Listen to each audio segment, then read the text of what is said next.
comme quoi les soignants c'était des héros, bah maintenant ils sont prêts à nous jeter aux chiens. Ah, mon frère, t'abuses. T'es allé voir les commentaires sous les vidéos qui parlent de la nouvelle réforme, je suis choqué. C'est-à-dire qu'il y en a carrément qui s'appellent les anti-médecins. Et que bah, c'est logique que vu qu'il y a des déserts médicaux, on nous envoie là-bas. Pour vous donner un peu de contexte, en France, quand tu es médecin, tu as la possibilité, une fois le diplôme obtenu, de t'installer où tu le souhaites sur le territoire français. Le 3 avril 2025, l'Assemblée nationale adopte une loi qui vise à réguler cette installation afin de mettre des contraintes aux médecins d'aller s'installer où on a besoin d'eux, c'est-à-dire des déserts médicaux.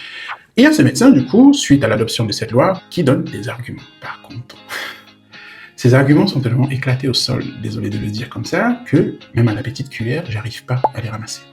Écoutons. C'est-à-dire qu'eux, ils considèrent qu'on n'est pas censé avoir de vie. Mais attends, mais mec, on n'a pas le droit d'avoir une vie de famille. Mon cher ami, je tiens à te signaler que tu peux vivre à Annemasse et avoir une vie de famille. Tu peux vivre en Bretagne et avoir une vie de famille. Les deux ne sont pas incompatibles. Peut-être pas celle que tu veux, mais tu peux quand même avoir une vie de famille. J'ai pas le droit d'exercer là où j'ai envie d'exercer. Je te rappelle qu'on a fait 12-13 ans d'études. Et à me dire que dans 2 ans, je peux pas m'installer où j'ai envie d'habiter. Cet argument pour moi n'est pas cool pour les autres métiers du corps médical. Les médecins sont loin d'être les seuls à faire autant d'années d'études. On a des chirurgiens dentistes, on a des pharmaciens biologistes, des pharmaciens cliniciens, on a des sages-femmes qui embrassent des fois des carrières académiques et qui peuvent aller jusqu'à 8, 9, 10 ans d'études parce qu'elles font un doctorat. Par contre, les médecins sont les seuls à jouir d'une totale liberté d'installation. Les autres sont soumis à plus ou moins de contraintes. Je suis dégoûté parce que nous, on a fait médecine pour soigner, pour vous soigner. Là, malheureusement, tu es en train de marquer un but contre ton camp. C'est l'hôpital qui se fout de la charité.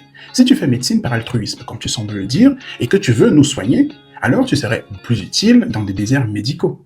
Et ceux qui vont nous dire, ouais, vous faites ça pour l'argent, etc. Mais je t'invite à faire 12 ans d'études pour aller gagner de l'argent. Crois-moi, si je voulais gagner de l'argent, j'aurais choisi autre chose, honnêtement.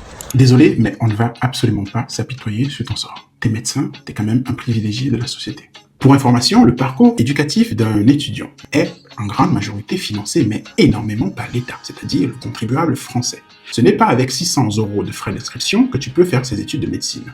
Le contribuable français a participé. Donc, ils sont en droit de demander un retour sur investissement.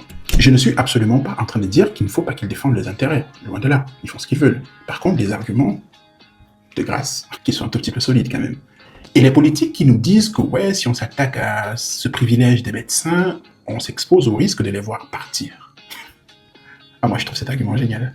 Ils n'iront nulle part, ils vont rester là. Pour la simple et unique raison que la France fait limite office d'exception. Ils vont aller où? Il y a une chose qui est certaine, c'est que la situation, en tout cas, elle ne peut pas rester comme ça encore très longtemps. Dites-moi en commentaire si vous partagez ou pas la libre installation des médecins. En tout cas, trouver un médecin en France aujourd'hui, faut se lever tôt le matin. Ces mêmes mecs là qui nous applaudissaient pendant que c'était le Covid, comme quoi les soignants c'était des héros, bah maintenant ils sont prêts à nous jeter aux chiens. Ah, mon frère, t'abuses? Aux chiens?